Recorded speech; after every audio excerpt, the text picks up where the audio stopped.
Hello, everyone. Welcome to our Berks Alliance Community Forum.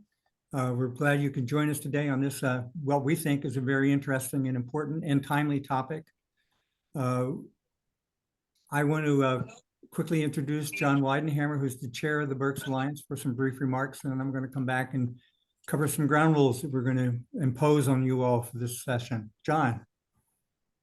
Thanks, Dave. Good morning, everybody, and thanks for joining our call today. We think we have a pretty important topic to cover on sustainability, and we've got really a great panel of presenters today, and Dave's going to introduce them in a minute. But I want to thank our panel for the time that they've invested to not only make this presentation, but to prepare it as well. And also thank Dave, who does such a wonderful, wonderful job of moderating these presentations that we do. So Dave, thanks for teeing this up, and thanks for your effort to moderate.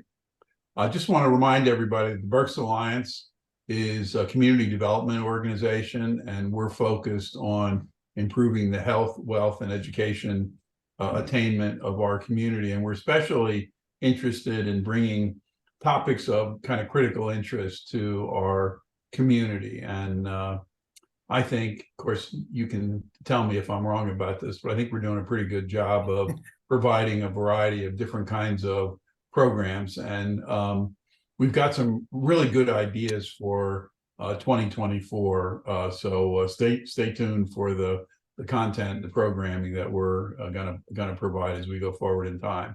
So with that, again, thanks for being part of this. Thanks to our presenters, and Dave, back to you. Thank you, John. So I want to quickly cover the ground rules, and then I'll introduce our panelists today. What we do is ask you to mute your microphone while you're watching us. We'd like it if you would keep your camera on so we know we're talking with live people, because it's always good to see real people. We ask that you use the chat function, which you'll find at the bottom of the screen, to submit any comments and questions. Once we get through the formal presentations, we will go to those questions and comments. Any ones that we don't get to answer during the session today, we will share with our speakers and ask them to respond to that, and we'll share those with you. We recorded the program. We make a copy of the recording available to everyone who registers for the program. So whether you're able to physically join us or you want to watch us at your own leisure, that's perfectly fine. We posted on the Berks Alliance website. We have quite a large archive of videos there that people can take a look at. And we also share it with our good friends at BCTV, who posted on their YouTube page. So you will be able to have access to the video of the program. And if you feel you want to share it with somebody, please feel free to do that. There's no copyright laws in anything that we're doing here. We're more than willing to share the information and have more people learn about it. So the more the merrier. So very interesting topic today. We know that there have been interest throughout the community in this. We know that the Berks Nature did an annual report a couple of years ago about the issue of sustainability. We know there are a lot of organizations, and I've already had 2 or 3 other organizations tell me they want to talk about what they're doing in the area of sustainability and at one of our spotlight programs or at a future community forum. So we think it's a very timely and important issue. We're going to have 3 different programs being presented, but 4 presenters.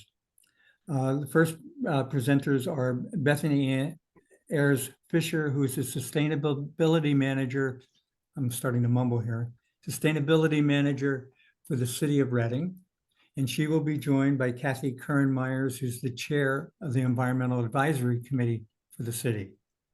When they get done with their presentation, we're going to move to Yvette Taneva, who is, hopefully I got that right, Yvette, apologize if I didn't, who is the VP for Environmental Affairs at Penske. And then Sam Shiroff, who's the Senior Director of Global Sustainability for Enersys.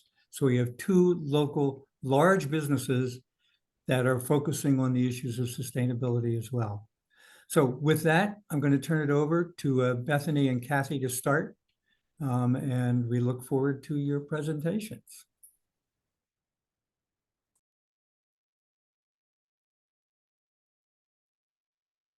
Okay. Can everybody hear me okay? All right, Kathy, are you unmuted? No, I am not. I'm ready to go. Okay. Thank you to everyone for having us today. I'm Bethany Fisher, Sustainability Manager with the City of Reading. I'm housed at the Public Works Department. And Kathy, do you want to introduce yourself? So I'm Kathy Kern-Myers. As David said, I'm the current chair of the Environmental Advisory Council for the City of Reading. I'm an environmental lawyer and former teacher. So, and we're partnering. The reason we're partnering here is that we're excited because we've been partnering for several years now since the city did the extraordinary act of actually creating a staff position, a full-time staff position for the city of Reading. Even though we know we don't have much staff and don't have the money to have more staff, they did commit to a manager for sustainability, and things have really picked up since then for the city. So want everybody to know that there is a coordinator. You know, Bethany works across all the agencies and all the departments, even though she's housed technically in Public Works. So we now have leadership and a coordinator at the city level to help us get all on the same page and get moving together.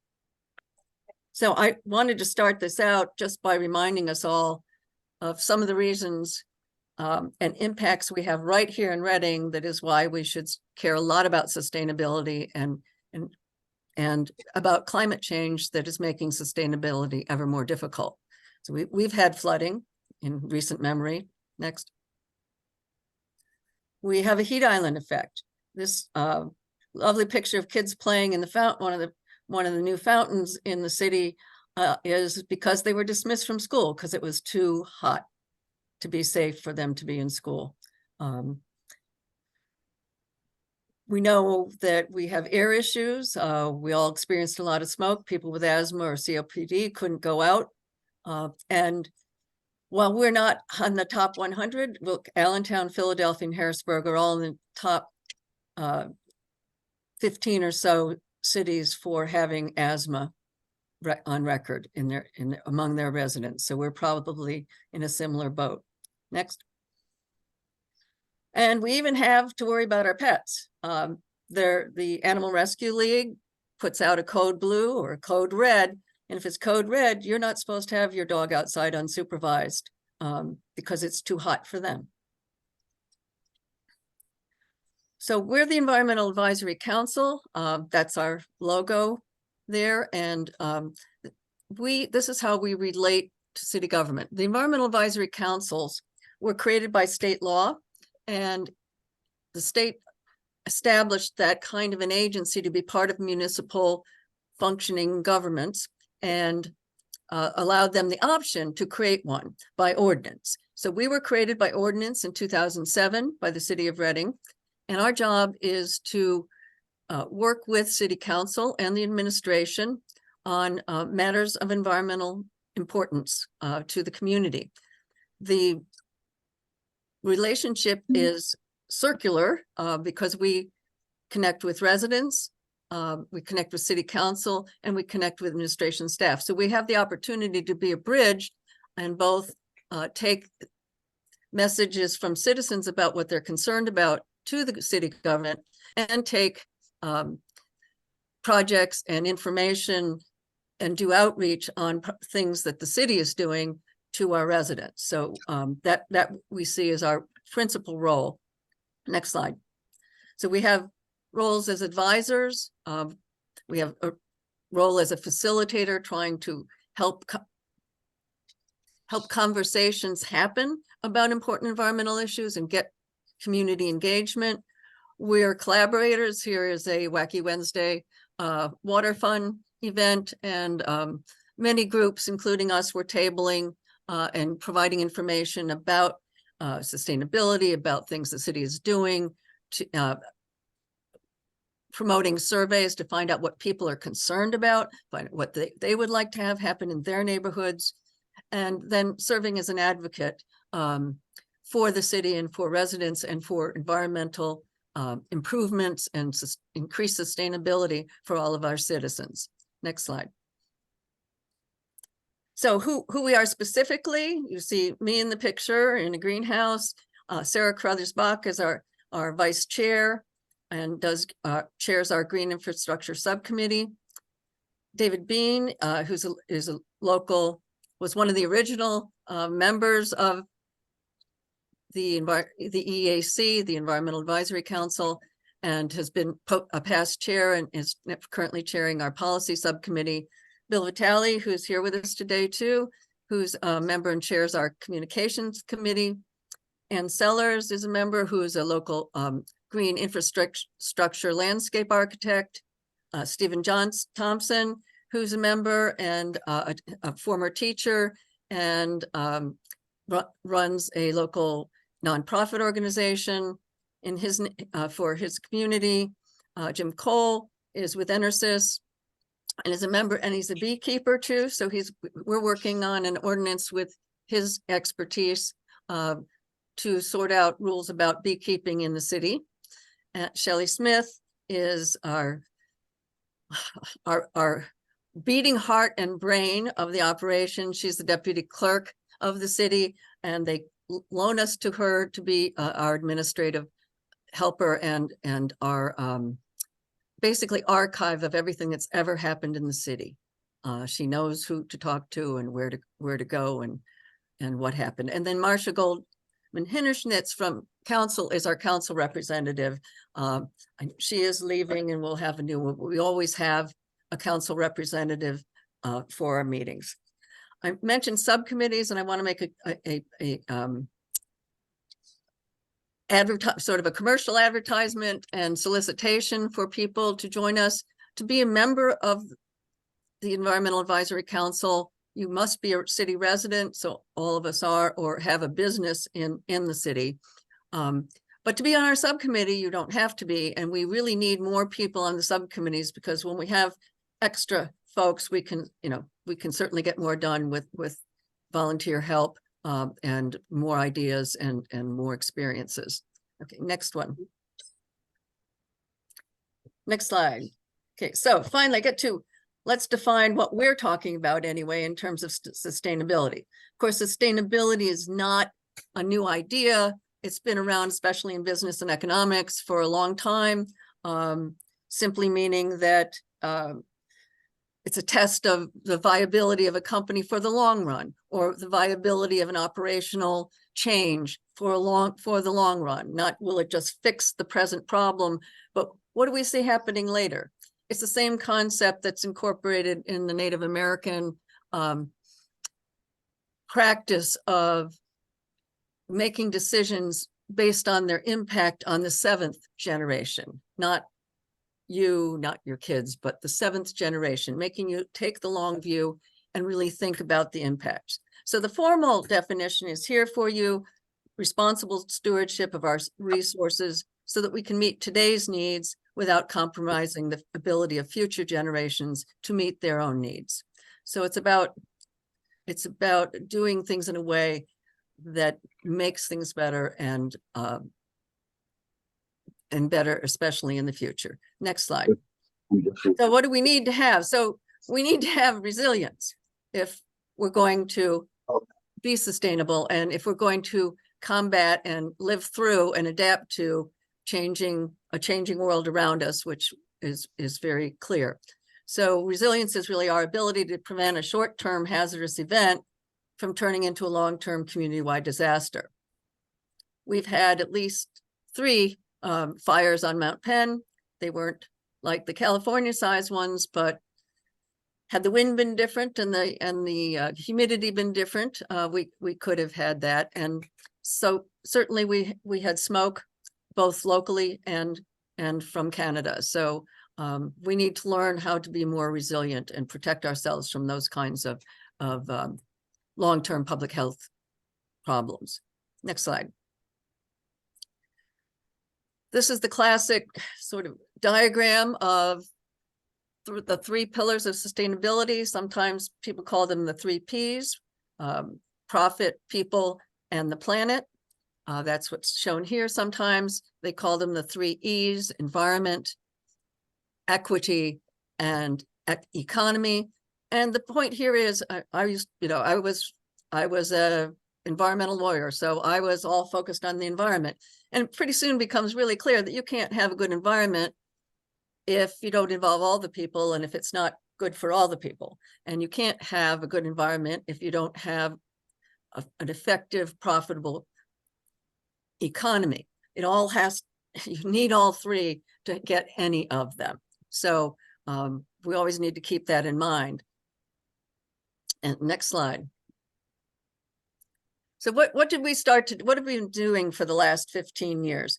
Well, we started some of our the main things we did was to look at public policy and where were there places where we really needed to update our ordinances so that greening of the city and new management, new best practices in architecture, in building, in infrastructure could be done and could be encouraged and incentivized through our ordinance system. Because our ordinances establish the standards and the values and expectation we as a community have. They're not aspirational, they're the bottom line goals that we have.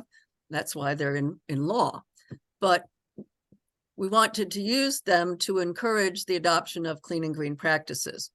Next slide. So we supported and encouraged a bunch of ordinances that actually have happened over the last 15 years.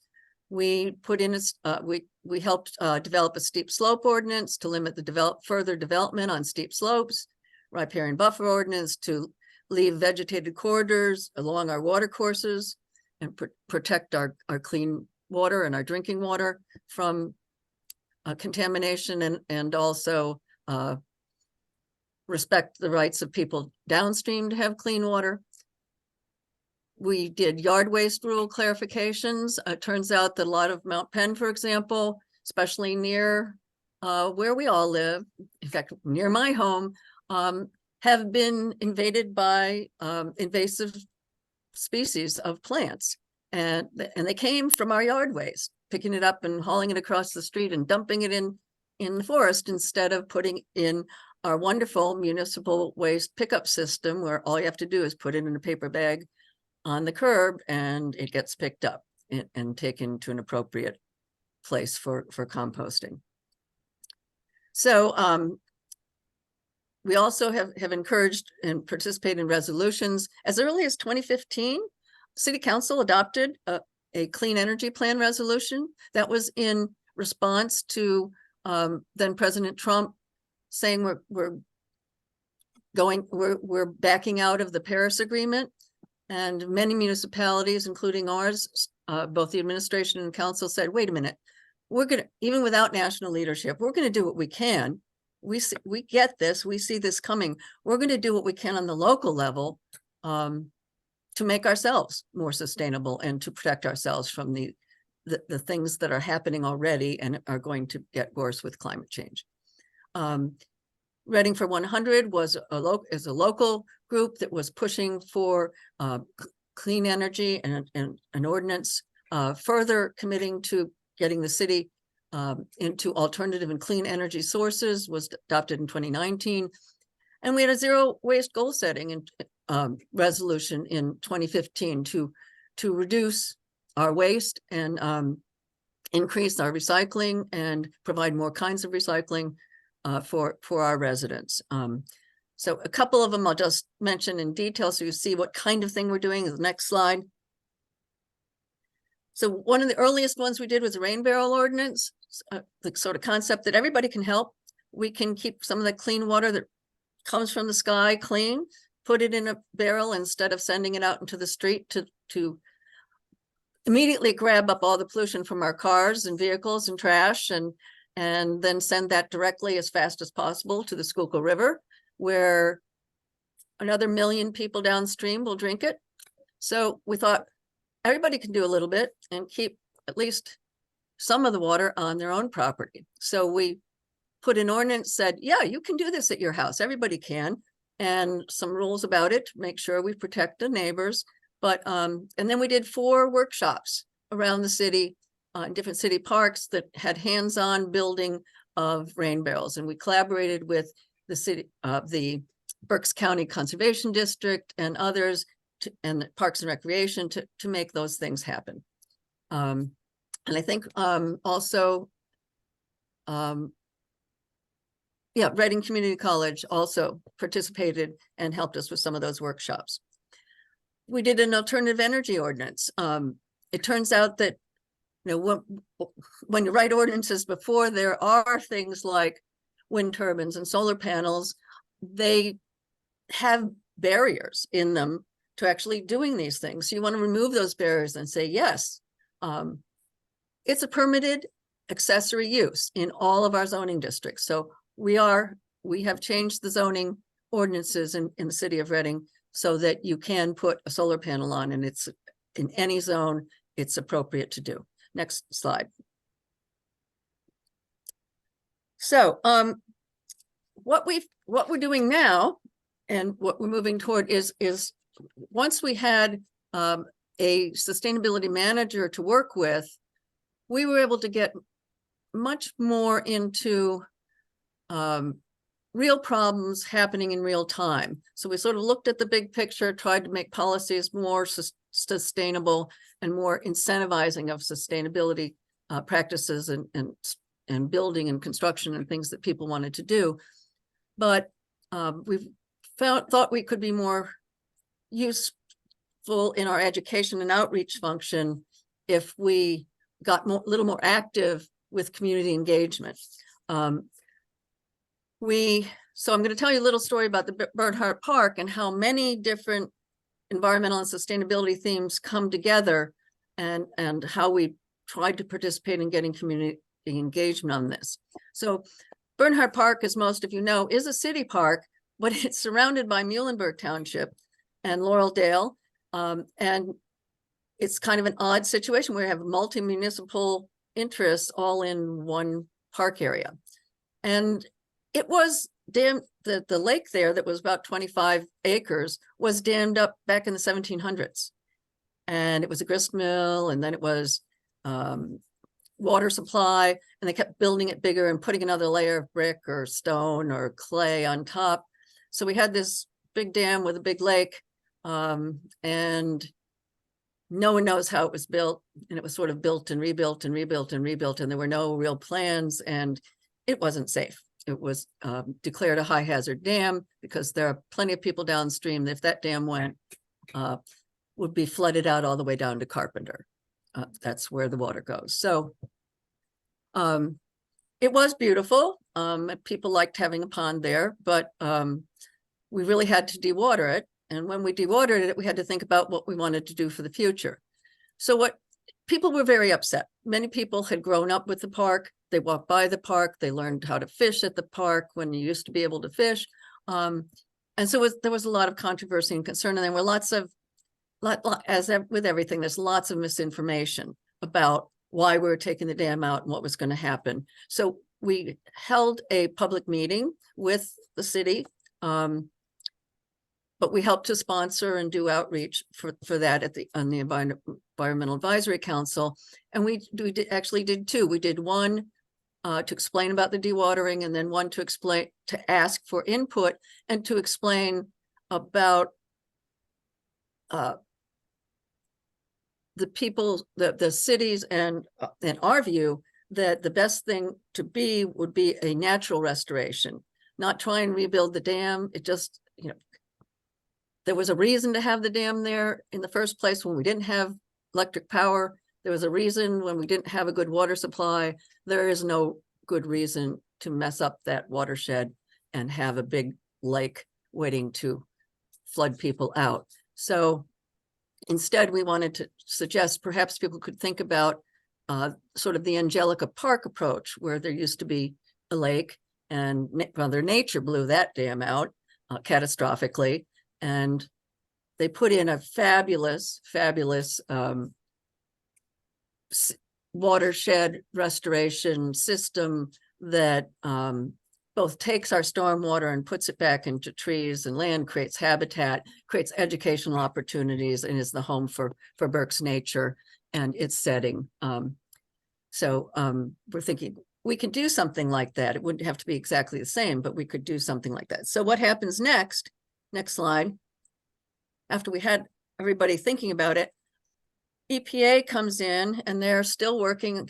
Right next door is the Exide battery site, which you may recall there was a major cleanup action done from about 2000 to 2010. It included some of Bernhardt Park, included a lot of homes. Some remediation was done for lead because there was a lead smelter and lots of contamination in the area.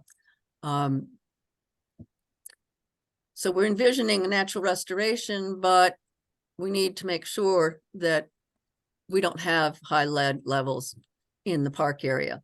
And we knew there were a couple areas that weren't remediated in the park the first time around. One of them was an island. There was no point in remediating it when nobody was allowed to be on that island. But now that you dewater it, you can walk to it.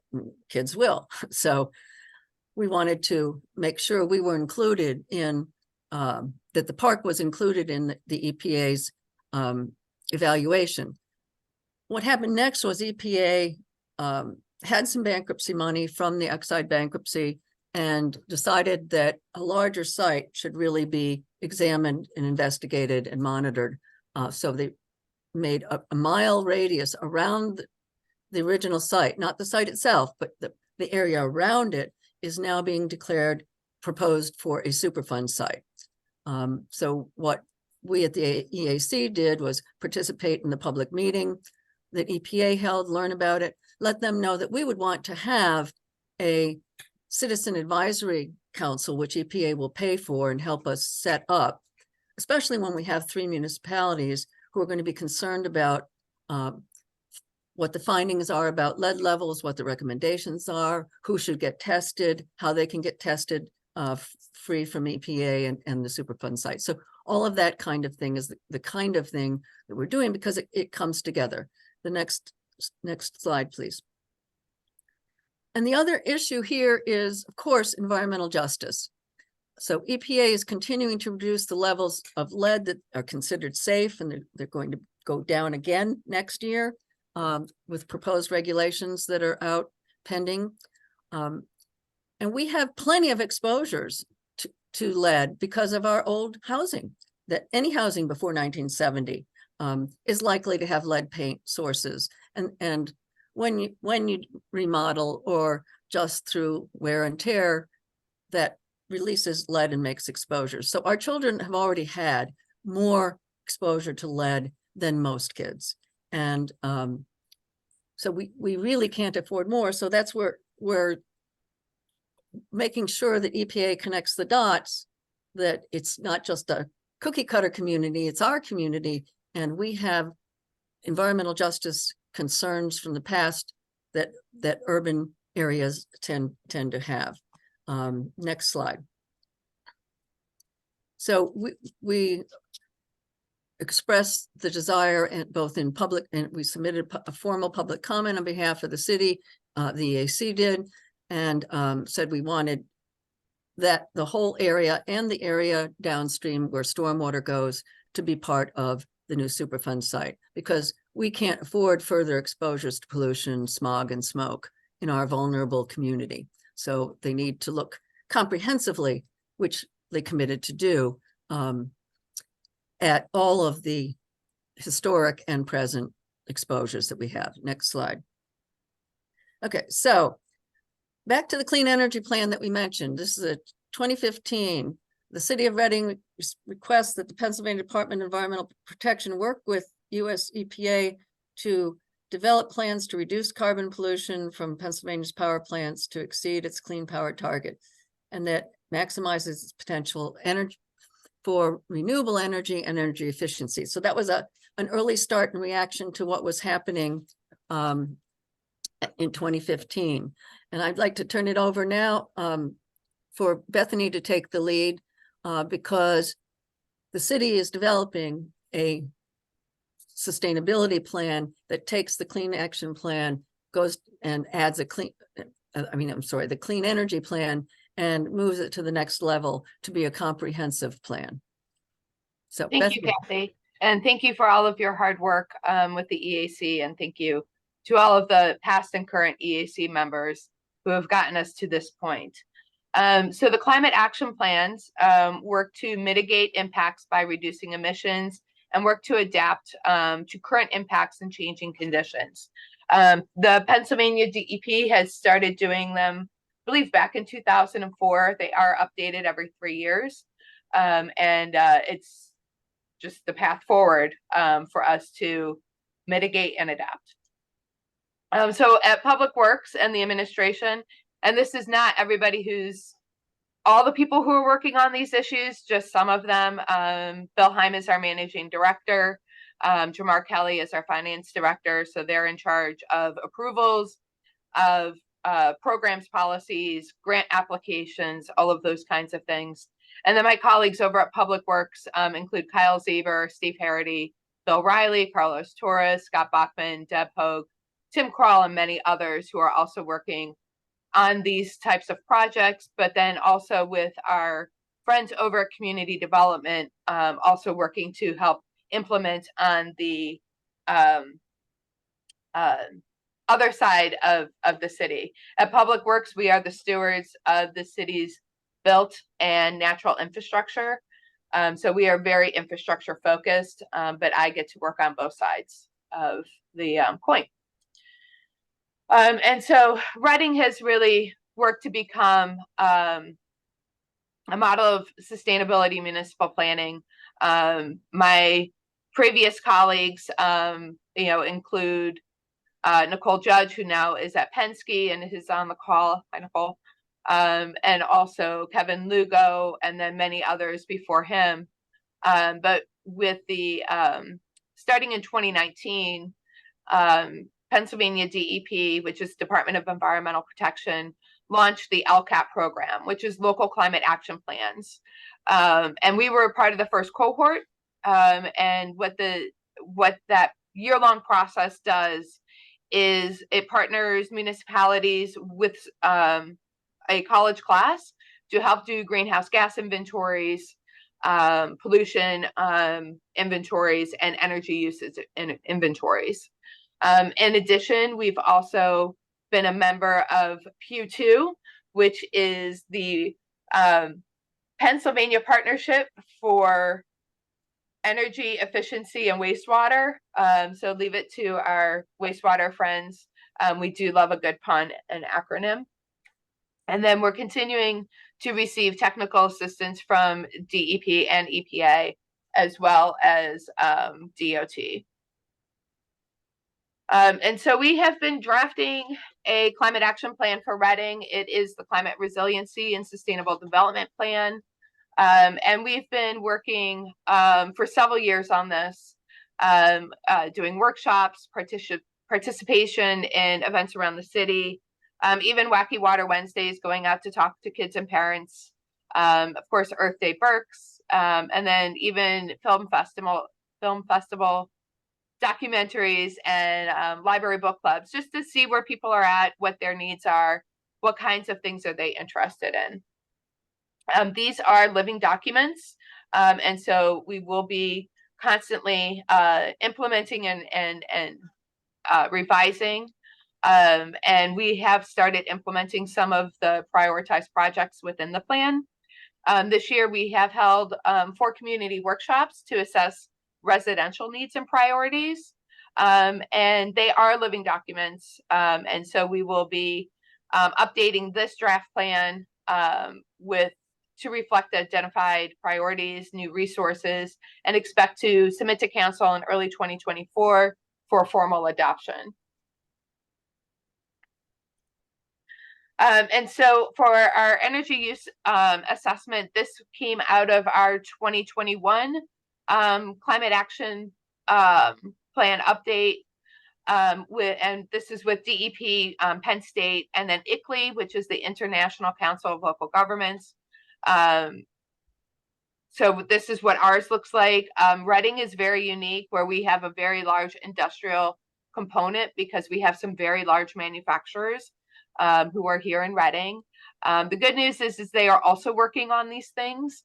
And then residential energy is second. And then as far as city operations go, our drinking water and wastewater treatment plants are our highest users of energy. And then part of our communication strategy has been to develop bilingual brochures to distribute at community events and centers to help educate our neighbors about the climate resiliency and sustainable development goals and why they're important. And out of our original stakeholder workshops came the concept of the Sustainable Six. And these are 6 categories or buckets of priorities and projects to implement. Many priorities and projects benefit multiple categories. We refer to these as co-benefits, and co-benefits are considered an essential part of the planning and prioritizing of projects. One of the things that we have also really worked on is coming up with the purpose and general principles for the climate resiliency and sustainable development plan, and that these are centered in equitable and sustainable philosophies and practices, that we are looking to reduce our greenhouse gas pollution, adapt to changing climate, becoming more resilient, and that we're going to be working in collaboration with our stakeholders and community members, and that we're going to have to do some revisions and reviews of programs, ordinances, practices, and policies to ensure that equitable and application and compatibility, with the understanding that our codes and ordinances are communities' base level standards and expectations. And then we are looking to seek recognition with LEAD communities and Pennsylvania Municipal League Sustainable Communities Program. And of course that our projects are in alignment with the Commonwealth of Pennsylvania Climate Action Plan and UN sustainability goals. I'm going to spend just a couple moments flying through some of our priorities and current projects. So to answer Jim Sinelli's question, yeah. yes, we have been doing public building energy audits with the assistance of DEP. And we are getting ready to start looking at some guaranteed energy savings projects that we can then look to reduce our operational costs. The city's electricity bills are kind of big. And that's one way that we can, if we can reduce those costs, we can take that money and use it in other places. And I do want to point out that Act 129 programs are available, are energy efficiency programs available to everyone in every sector through Med-Ed and UGI, who are utilities here. The IRA is the Inflation Reduction Act. There's going to be an increase in availability of grants and rebates for adaptation and electrification and energy efficiency projects. And then GISA is a Guaranteed Energy Savings Act, and that is applicable to all forms of government and quasi-government organizations.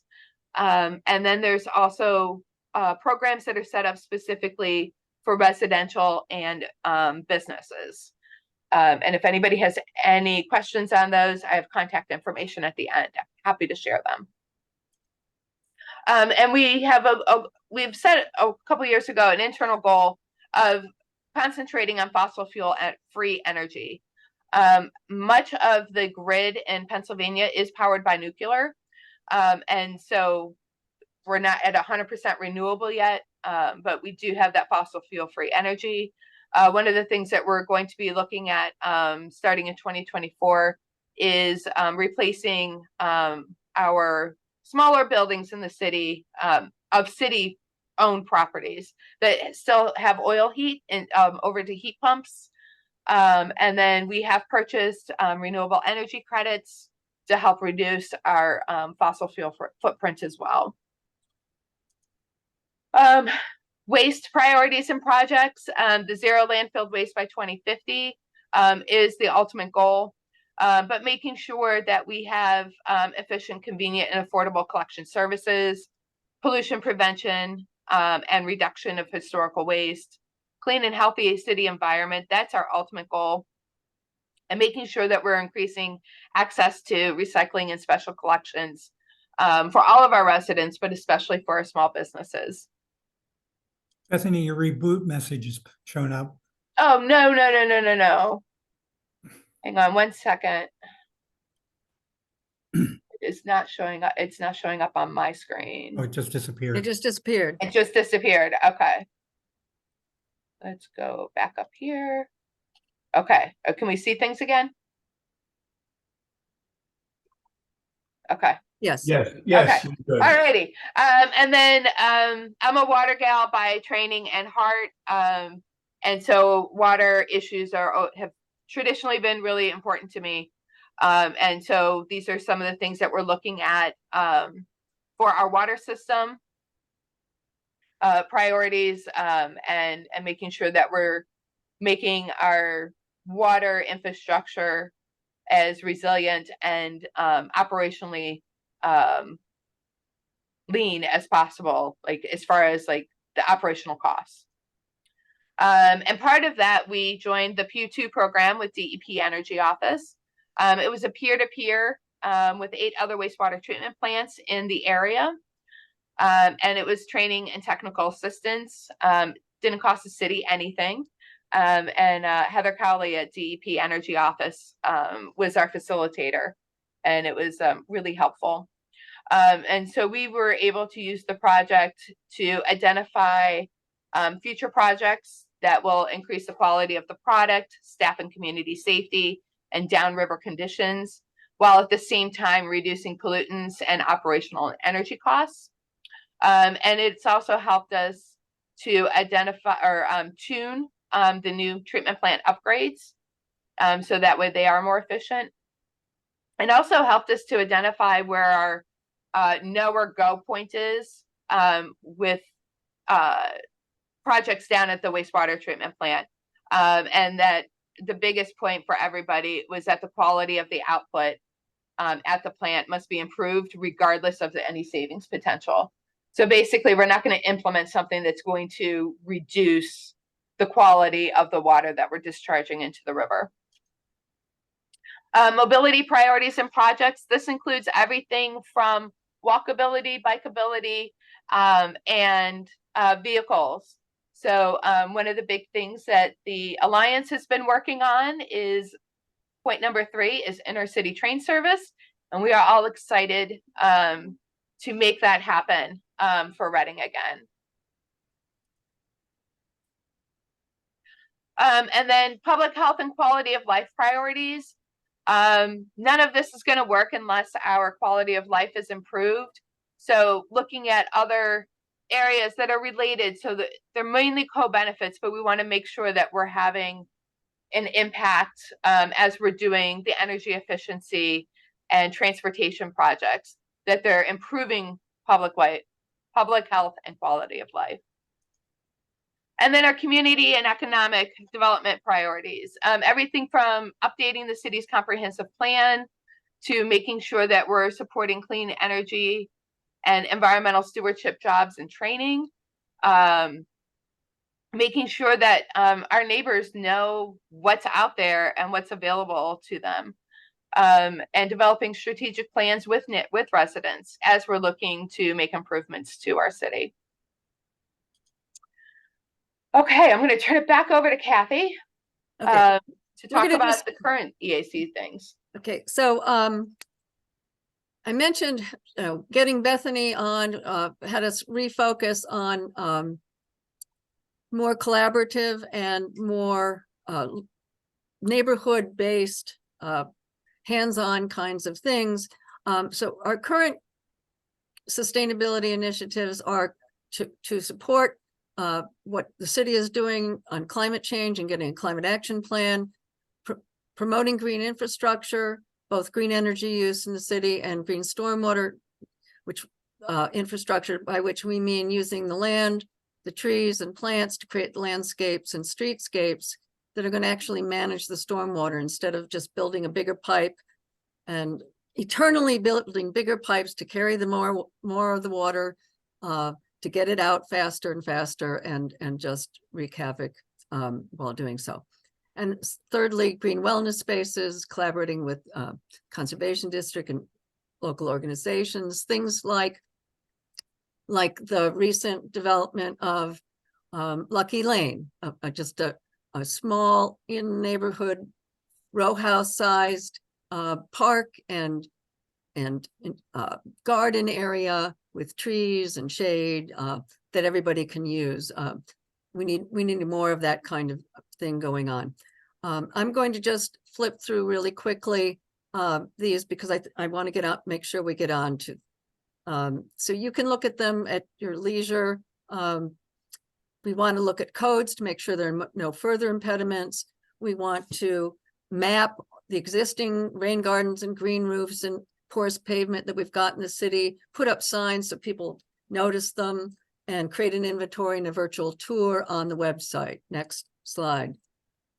Complete streets, by that we mean, paying attention to all the things that need to happen on the street, the trees to soak up the rainwater, the bike areas and walking areas and interconnectedness and lighting and all that. And so we want to have that connectedness and working with the active transportation plan in progress. Next. Green wellness spaces, not only our parks and preserves, but urban gardens. We have 13 active urban gardens. We have them all through the city. We can go beyond that and learn how everybody could grow some of their own food in container gardens, and there are lots of workshops going on with that. We're supporting through the Urban Agricultural Work Group, which is a task force of all the people working on food access and on locally growing more food to feed ourselves. Next one. Sustainable economic development, establish land use and zoning policies. We're going to help the city go through and review all of the current land use policies for removing barriers and promoting green businesses and buildings, encouraging the LEED certification, and encouraging environmentally sensitive development and construction. And that everybody's got to do it together. I want to move right on to get to what some of our business partners are doing to make things greener and cleaner and more habitable. Great. Thank you, Bethany and Kathy. A lot of ambition and a lot of work there. We are going to move on to Yvette Teneva, who's going to talk about what Penske is doing. Hello, everyone. Thank you for having me here today. Wonderful presentations from the city. I love all of the initiatives that are cooking so far. So I'm happy to be here and share our journey on sustainability. And I will be sharing my screen. Let's see here.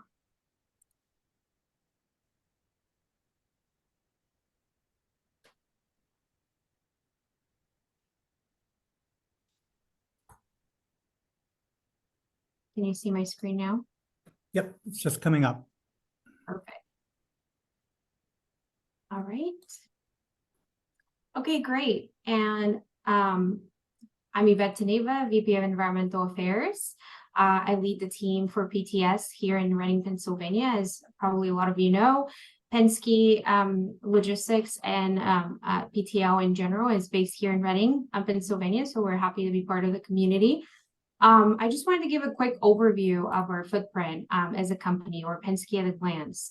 Between our logistics and truck leasing operations, we have over 1,000 locations in North America. You can imagine that's a pretty big footprint for a company like us, which again puts sustainability to the forefront of our operations. It is something that we care deeply about, and we're moving pretty strategically in that area. We have over 970 locations and truck leasing with over 445 trucks in operation. So that, again, the topic of sustainability comes up in our operational footprint and as well on our facilities footprint. So our commitment to sustainability really comes down to our core value as a company. We are guided by a deep sense of responsibility to our communities that we operate in, to our customers and partners. Penske is a very deeply focused on partnerships within the industry and within our providing partners, OEMs, engagement with advocacy groups to really drive strategic sustainability initiatives. Our focus is on decarbonization of our fleets and facilities across our network. And within fleet decarbonization specifically, we are the leader in evaluating new technologies for charging infrastructure for alternative fuels and vehicles. And there's a lot of interesting progress I'd love to share with you today. But we're also making quite big strides in the sustainability of facilities that maybe not a lot of people think about. So I heard you mention LEED throughout the presentation from the city. And we have a hand in that as well. We believe in standardizing those type of requirements across our facilities network, and I'm happy to share a little bit more about that as well within the presentation. So starting with sustainable fleet, as you probably have seen, you've seen our trucks on the road. You probably are familiar with the Penske brand, or at least I hope you are. We actually offer renewable diesel, which is currently available in select locations for our operations in California and Oregon. And what renewable diesel can do is truly make a significant reduction in overall emissions. And as you think about how many trucks are on the road, that could be a pretty big impact. So we do offer that solution to our clients, and we are within that innovation space as well. Zero emission vehicles are battery electric vehicles as well. We collaborate with one of the biggest OEMs out there to really design and test different technologies across the US. Starting out in California, California has been a very regulatory friendly state when it comes to experimenting with new technology for ZEVs. So a lot of activity there that I'll be happy to share in the next slides. Another key area for us is fuel efficiency. Again, maybe a topic that is not very well known, right? So operating a vehicle that has an aerodynamic package or a newer equipment or an idling technology can truly make a significant reduction in footprint. So we look at those different areas of improvement of our fleet on a regular basis. So preventative maintenance is another piece that's really important to run trucks efficiently and have them on the road quickly and reduce that idling for our drivers.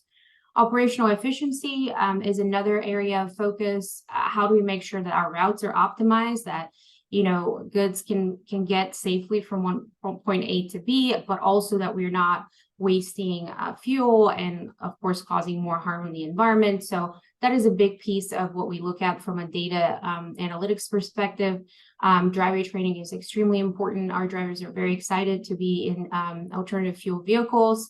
And it really is a core strategy for our business to train our drivers and monitor our MPG statistics, and of course, reducing our overall empty miles across the board. So delving a little further into alternative fuels and electrification, I am new to Penske. I'm very, very happy and proud of that, but the company has been making huge strides in alternative fuels. So for over 30 years, we have been innovating in this space when it comes to maintenance, training, and facilities of our operations. We offer a range of vehicles, battery electric vehicles up to Class 8. We're the largest fleet of commercial EVs. And we enable our customers to run alternative fuels for their fleets as well. Like I mentioned earlier, collaboration is key. We collaborate with pretty significant partners that help us drive innovation forward. And we're expanding our EV charging network in California specifically, where we built one of North America's first heavy-duty EV charging networks. And we're hoping to grow from there and at scale. We're expanding our L2 and DCFC charging technology. So fast charging is on the horizon, which is very exciting. That will help further the mileage of our vehicles and operational footprint. So that's great. And of course, we issue renewable certificates for charging as well. Now, moving on to sustainability for our facilities. So we are part of the U.S. Green Building Council through LEED. And what the team here at Penske has done very successfully is enroll our logistics facilities into a volume program for LEED. As you can, our PTL facilities in a volume program for LEED. And what that really means is that we know the footprint of our operations really well. So what we're looking for here is how do we increase efficiency, reduce energy use, and ensure that we are also reducing the carbon footprint of our operations. So a LEED facility, a state-of-the-art facility that's either certified gold or silver, will really yield some tactical results. So it's interesting to see in our newest facility as part of the LEED program in Shanahan, Illinois, which is right outside of Chicago. It's a beautiful facility, state-of-the-art facility that also has the capability for solar and EV charging and is already built for efficiency through LED lighting, HVAC efficiencies, and other features. One of the coolest features, or at least my favorite, is the water conservation truck washing system that's state-of-the-art as well, that saves gallons of water per wash within our facility. So that is a very exciting program that we have been charging on, and we're on our way to enroll more and more locations as we build and open them. So our diverse renewable energy portfolio is another way to reduce our overall footprint and emissions. 40% of our operations are offset by RECs, and we continue to commit to even a bigger number than that in the future. So there's a pretty good ratio for a big operation like this. Our on-site PV system for several facilities also, we have plans to scale that in the future. So a lot of efficiencies and reductions within emissions through different projects when it comes to facilities. Waste and circularity, another area that's key. It's key to the business. It's operational waste. How do we recycle? How do we divert from waste? So this is an ongoing program that has been in place for a very long time. So PTL retreads several hundred thousands of tires yearly, which is about 95% of all eligible tires in the program. This is a significant footprint. So working with our partners on that has proven to have an impact on waste and circularity, which is an important area, as we saw earlier, on really making sure that we are not overflowing our landfills. And again, sourcing materials, I think that's self-explanatory, making sure that we are very strategic in that area of how we resource our materials and how we recycle them. And of course, the operational of running an office or running a location and making sure that waste is adequately diverted or categorized within the facility. So when it comes to operating with efficiency, just one thing to note as well is a lot of these new facilities have LED lighting. Again, lighting and HVAC will probably be one of the top users of energy within our PTL sites. So having the opportunity to reduce about 20 to 30% of that energy use is pretty significant. So measures of success, how do we continue to move for sustainability and move these types of initiatives forward? We continue our efforts to decarbonize our facilities through the volume program and other equivalents, but not just our facilities, also our fleet through innovation and technology. Scaling the deployment of zero-emission vehicles where available. So starting with California is a great example. Continuing the development of charging infrastructure network. We're key players in that space, so ensuring that not only we have access to ZEVs, but we're able to support, maintain, and charge them up as well. Minimizing the waste and overall impact of our operations. And of course, continue the reduction of CO2 and NOx emissions and having that huge impact within our community and just really regionally and nationally as well. Thank you. Thank you, Yvette. Very interesting. A lot of ambitious stuff there. We're going to move on to Sam Shiroff, who's going to talk about EnerSys and what they're doing. Sam, you're on.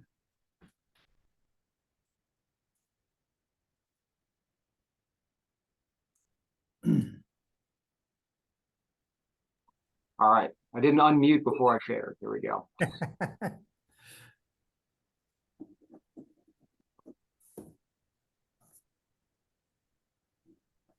All right. So I think you can see that now, yes? Yes.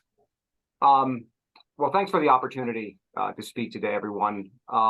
Just as a brief background, I actually grew up in Eastern Pennsylvania, in Bangor, Pennsylvania, and left and lived in a whole bunch of different places: Boston, Frankfurt, Munich, Chicago, San Francisco. In about 4 years, I came back and to Eastern Pennsylvania, and fortunately had the great opportunity to start this position at EnerSys about 3 years ago. And I want to take you a little bit through both our journey, what we're doing as a global company, and what we're doing in Reading. I think it complements it really quite nicely. Frankly, because of the nature of our business, Penske is not a stranger to us. And I think a lot of what the Reading sustainability team said, you'll also see reflected in some of our efforts there.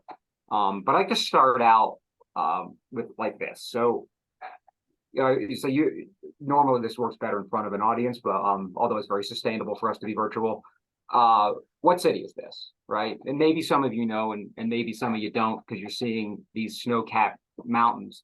But if I show it to you this way, it's Los Angeles, believe it or not Denver. Here's another picture, that's Delhi. This is Seoul. And what I'm showing you is basically 2019 April and 2020 in April. And what you're seeing, of course, is before and then during the pandemic.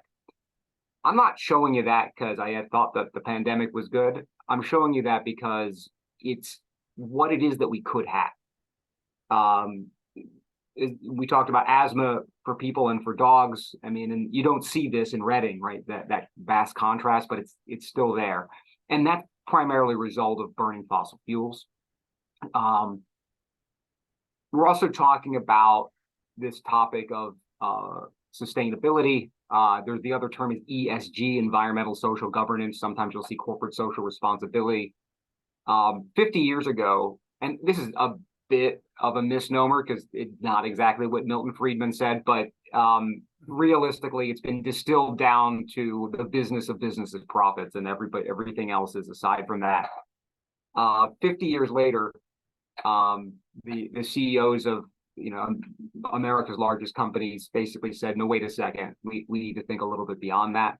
I usually include another slide. I removed it for time purposes, that basically says, well, actually, one of the major differences in 1970, 85% of stock market value was book value and 15% intangible.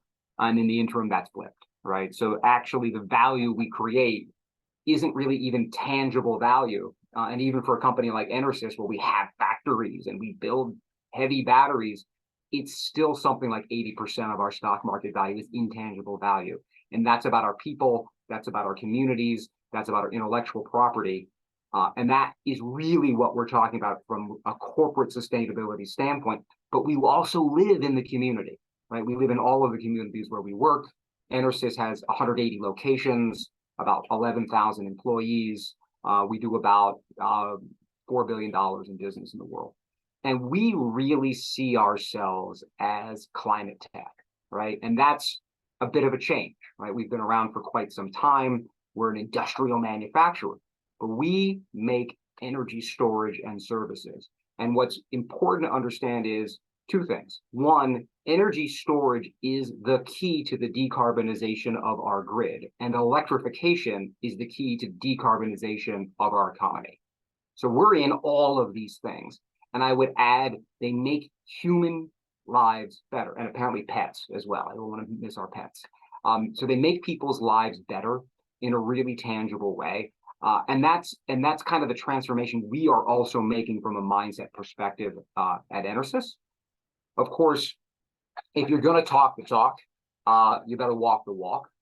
And at a very high level, this is kind of our framework, if you will.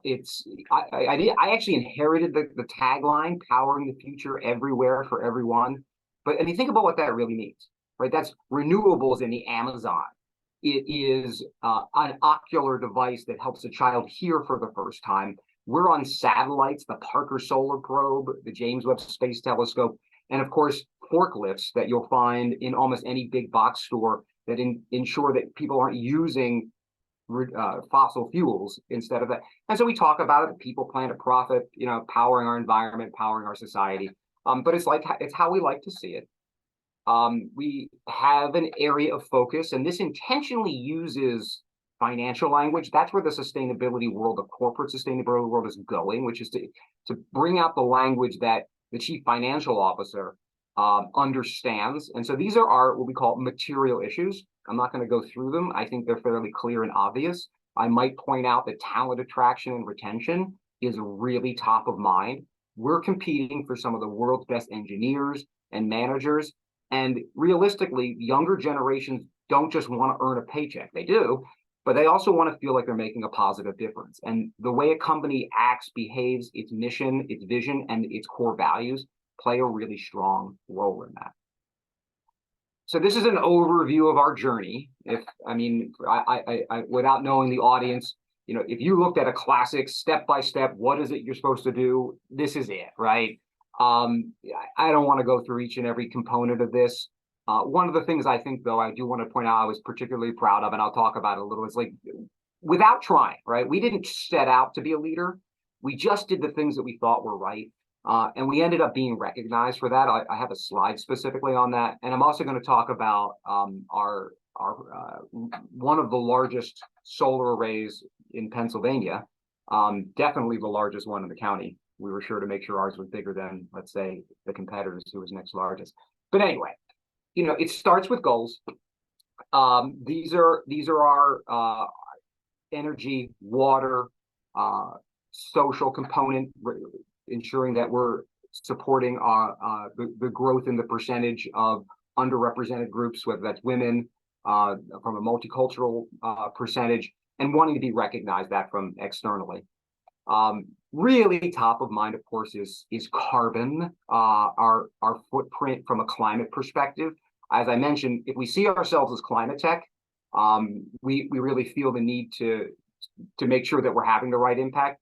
I could go in some nitty-gritty detail as to why our scopes are different, but in short, batteries are so important to adding more renewables to the grid that we're not going to rush to spend a huge amount of money on renewables, because the batteries are actually more important than that from our very unique perspective.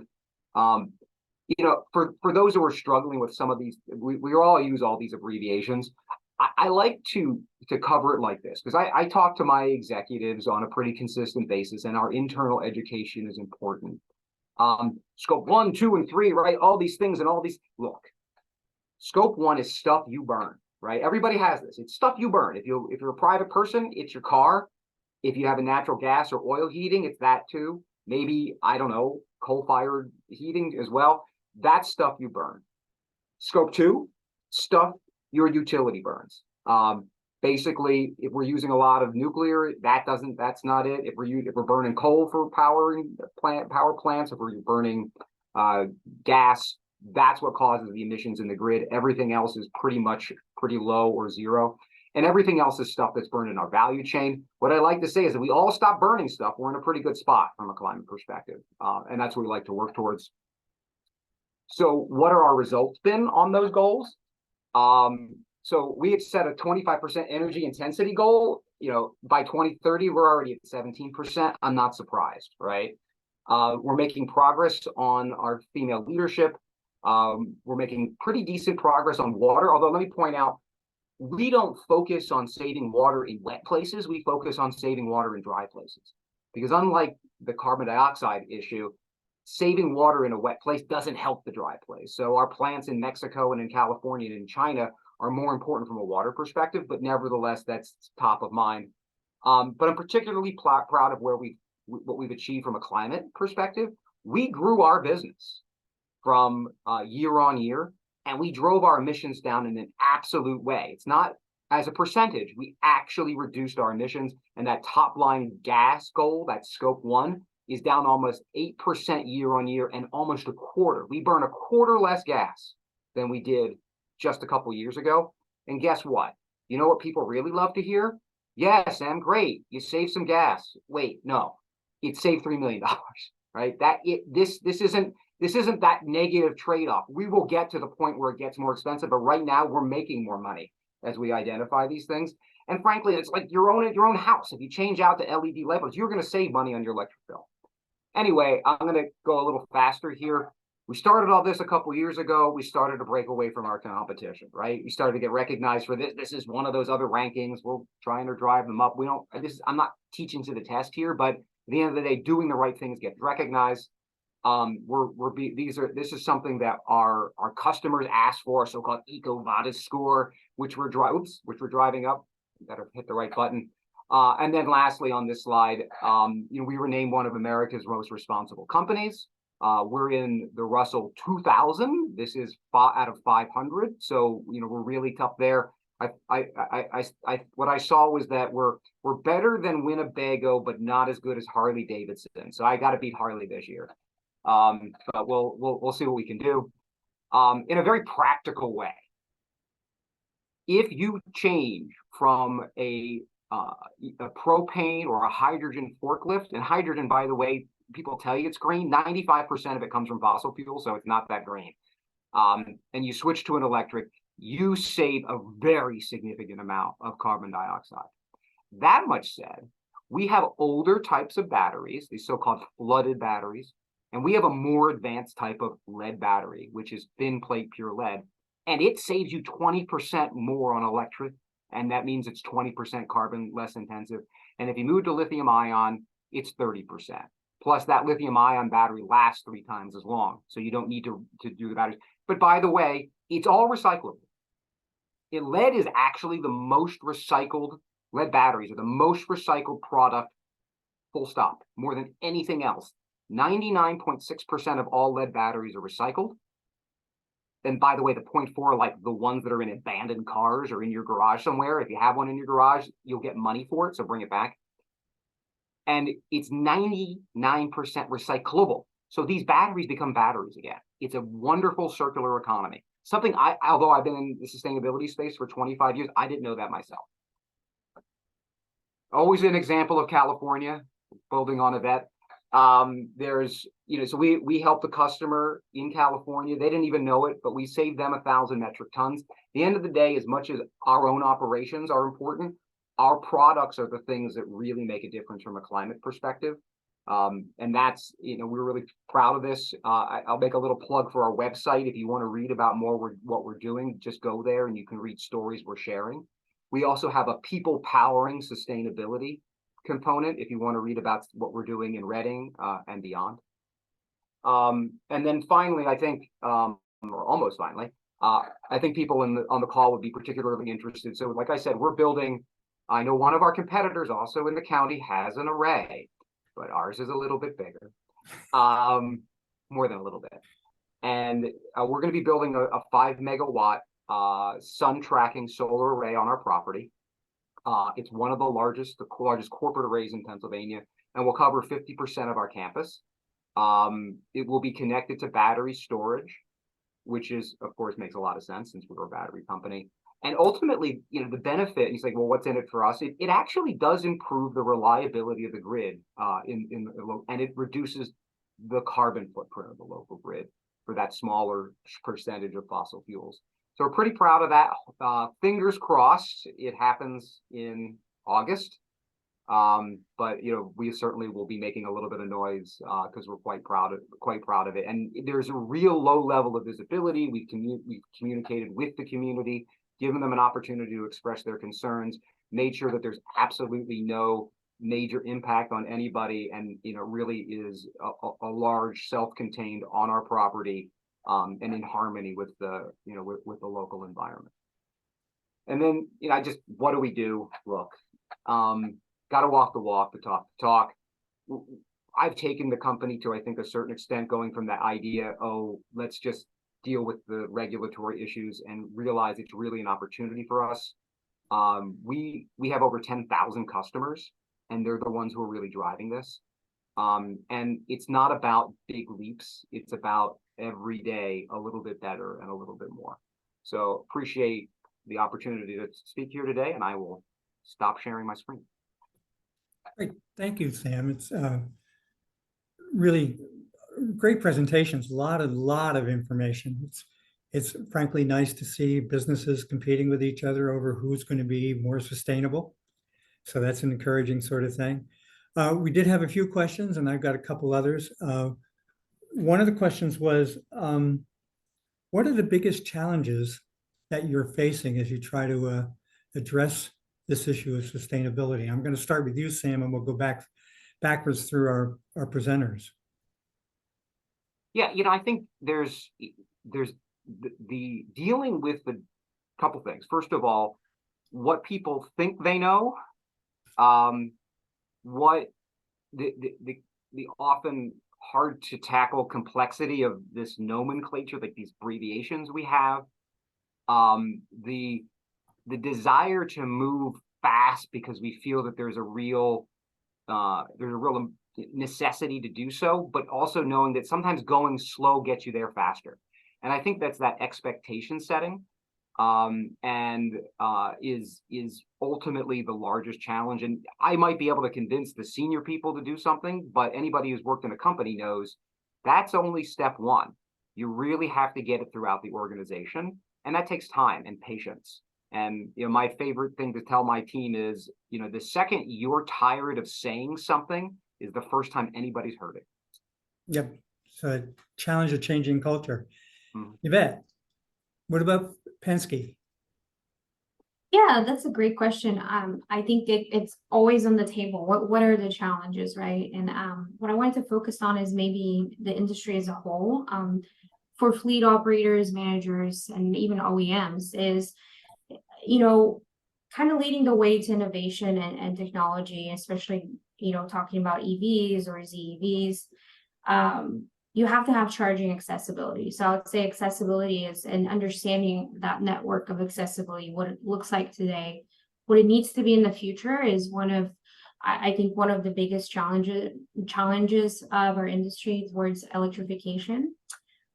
There's a lot of kind of planning around what's the gas station of the future, right? So if you were to deploy electric vehicles, for example, how can you consistently make sure that the range is kept at a certain level that will satisfy a customer, so that range anxiety that everybody's talking about, and even in the passenger side of things, right? If you own a Tesla in the early days of Tesla being on the road, a lot of people were kind of apprehensive to adopt the new technology. So it's playing with that innovation and innovation inflection point of what makes sense for a company or the industry as a whole.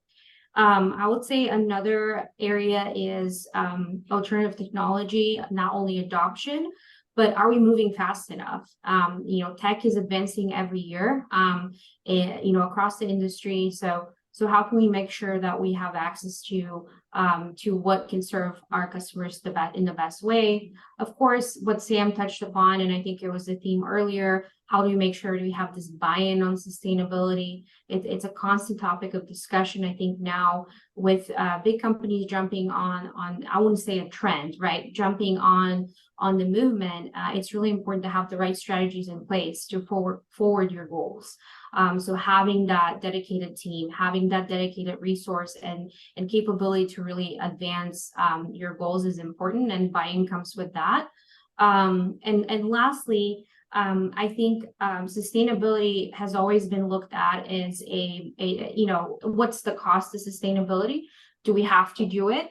And I love to see even from this conversation that we're moving towards that we have to do it. It's here. And this is how it impacts our communities. And the equitable piece of sustainability, I think, is very interesting. So that's another area that I think we need to improve on, and just in general as a whole. So very interesting stuff. But I would say those were kind of very high level industry challenges that we're facing right now. Good. I'm going to flip the question a little bit for Bethany and Kathy. Are there things that you want to do, sort of challenges that are out there, that there are constraints that are preventing you from getting to them? And if so, what are they? What are those constraints? I think I like the other question better. It's easier. It is easier. I think one of the biggest issues and constraints that we face, and you will see this in every type of organization, like from our own families to big corporations to any level of government, is there's always the person who has been doing it this way forever and doesn't want to adapt to new challenges or new technologies or just new situations. So that's always the biggest challenge, I think. And then one of the biggest things that I'm trying to figure out how we do is really find the resources to help our residents make a big jump in technology and do it quickly. I think that's one of the biggest impacts. And then, of course, legislation can sometimes get in the way. Reading and Berks is really set up well to be at the community level solar and not necessarily the grid level solar projects. And we don't have the legislation in Pennsylvania to do that. So we're looking at, having to do hyper local and microgrid projects versus, partnering up with EnerSys and number 2 and the county and the city and building our arrays together and collaboratively. So hopefully we'll get those barriers removed sooner rather than later. But I think that's Kathy, any insights? some of the things. I think the biggest thing we run into that's a barrier is our own separate worlds that we're all in. And we have a community that is really many communities and many different people from lots of different places, from lots of different backgrounds. And that is such a valuable, cherished benefit that we have. But it also makes it hard for us to get messages out and to share ideas. So we've just been struggling with how do we communicate? How do we share the mission? How do we find out what people are passionate about? And because we have so many choices, there's so many things we need to do. We have so many choices. We ought to do the things people want to do first. If we can find out what that is, it's just difficult. So what we have tried to do with our wonderful $10,000 budget that the city generously gives us is hire some young people to help us communicate with new people and with young people who really are going to care already or are going to care about these issues of sustainability and will have such an impact on their lives. So we're trying to figure out how to do the outreach, how to communicate, how to collaborate better, and not with the usual suspects and not in the old-fashioned ways. So we have hired students to give us a real presence in social media and things like that, because it's going to take everybody talking to each other. So that gets to another question that was raised, and I'm going to start with you, Yvette. What can the broader community do to help you achieve your goals? Was the question, what can the broader community help us achieve our goals? Yeah, what can it do? Yeah, I think I think forums like these are amazing opportunity to do more in the community. So I'm very thankful that we were able to be part of this, and really I think education, communication, to what Kathy just said, how do we make sure that common goals are shared loudly within the community? We definitely would love to be a supporter of the county and the city in that regard. And I think if I have to point to one thing, it would be communication, goal setting, and making sure that we have a commonality there. So, and again, we appreciate the partnership. So we're here to help in any way that, even if it's through series or we're just talking about the different opportunities to talk about sustainability and what we can do together. Sam, your what can the broader community do to help you? That's an interesting question insofar as and generally go as I ask not what the community can do for you, but what you can do for the community. That much said, we're part of the community. And, I think engaging in that type of dialogue, I think it is actually engaging the people who who are your neighbors, who are working at EnerSys, is what's most interesting, like I'd say, for ensuring that as decisions are made in and around, obviously it might not affect what we do in Spokane, Washington, but as we think about ourselves as residents, right, it's not a separate thing. And so the more we hear from members of the community, and look, it can be, we appreciate that EnerSys is here, but since you're here, let's think about this, that, and the other thing, right? There used to be the term corporate citizenship. Well, look, it's a big, comparatively wealthy organization that both takes and gives. What does that look like in an ideal state? And it doesn't mean that happens right away. I think what it means is, and it's not always, it's not a give and take. It's a dialogue, and it's deeper than that. It's like we're a member of the family. And so I think that viewing the company not as some sort of, legal entity, but rather as just a bunch of people who care about, where they live and work, and families that have been in Reading and in the area for generations after generation, and just making sure that we're thinking about that as part of our decision-making process, just like we incorporate sustainability concepts into our decision-making process. Like that's like part of what we try to do. That's part and parcel, but sometimes you need to be reminded of it. That's all. Good. We're nearing the end here, and I wanted to do a couple quick things before I get to my last question.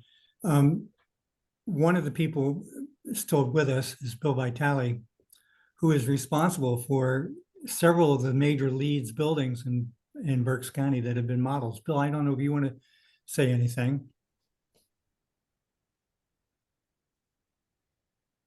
Addressing what in particular? Is there something particular? Talk about the LEEDs buildings. What about the lead buildings? To me, Yep. Yeah. Well, I mean, I was pleased to see that Penske seems to be on top of that. I'm not sure if Sam talked about that relative to EnerSys, but it is for those who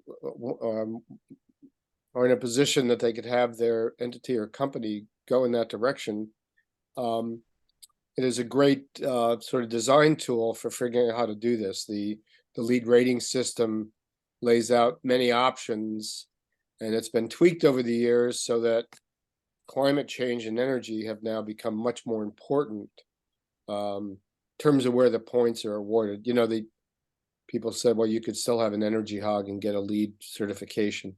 So yeah, I mean, it has calmed down. One of the goals of LEED, and I think it's happening, is to infuse the LEED rating system and its targets in the building code. And little by little that is happening, so that the IBC each time it's brought up to date and incorporates more relative to sustainability. But just kind of going back to what everyone has been saying in the Q&A period, we have to, I mean, collectively, those of us who care about this have to figure out how to communicate the magnitude of the challenge that we face and the importance, each of us individually, but collectively, to move this forward. Because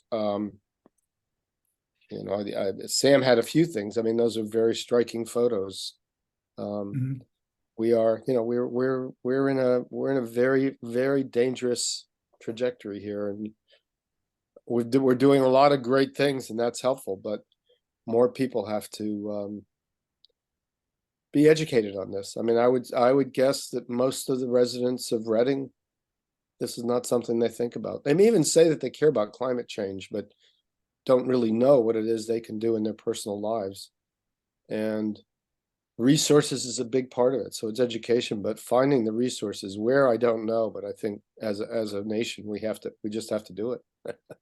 We can spend 700, 800 billion on the military. We can put stuff into alternative energy. Anyway, Thank you. I just tested positive for COVID this morning, so my brain is a little bit, I will stop. Take care. Thank you all for doing this. Great presentations, really powerful and inspiring conversation, I think, about what's happening. A lot of conversation about California being the lead in a lot of things. We're going to make Reading and Berks County in Pennsylvania. We've already made Pennsylvania the place that people want to go to retire now. Hopefully, we're going to make this the place that's going to be the lead on environmental sustainability. So thank you all. We will share the video. We'll also send out the PowerPoints to everybody. I want to thank Tammy for sharing with us some information from the Berks Nature that we'll share with everybody as well. We've got some links to different websites to get to, a lot of good information here. But thank you all for spending your time with us today, and hopefully you found it enjoyable and useful and inspiring. Thank you all. Thank you. Have a good day. Thanks, everyone.